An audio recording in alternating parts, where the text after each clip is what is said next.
In August, American University professor Alan Lichtman, a scholar who's developed a formula that has correctly predicted the winner of the last 7 presidential elections, confidently predicted that Barack Obama will be re-elected in 2012.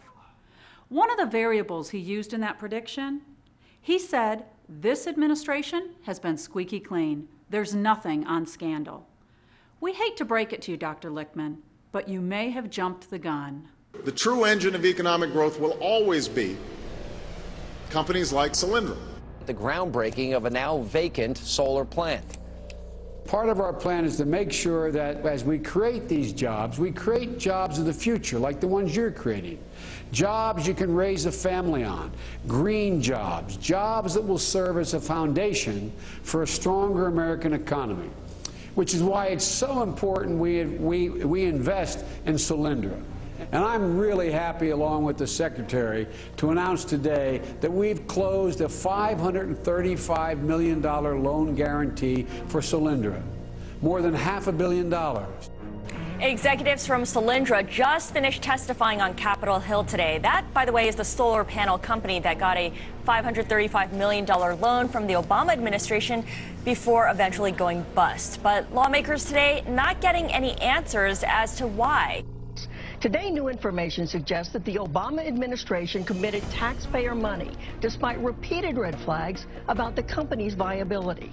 An email from August of 2009 warned Solyndra could run out of cash in September of this year, which is when it went bankrupt. An email from January of this year questioned the political ramifications of letting the company go on. Solyndra has been under scrutiny after claims the Department of Energy showed favoritism toward the company. iWatch News reports the company, which counted among its investors a major fundraiser for President Obama, had received a $500 million government loan following a fast-track approval process and involving an interest rate lower than other green projects benefiting from Energy Department help. Swear that the testimony that you are about to give is the whole truth and nothing but the truth. 2 top executives of the now bankrupt solar power company Solyndra invoking their right under the U.S. Constitution to remain silent. I respectfully decline to answer any question. I respectfully decline to answer the question. Surely we're overblowing this, right? One little scandal couldn't disrupt the president's plans for re-election. Well, about that. We have 2 Border Patrol agents who are dead, who were killed by guns that were allowed, as far as we can tell, to deliberately walk out of gun shops under the program often called Fast and Furious.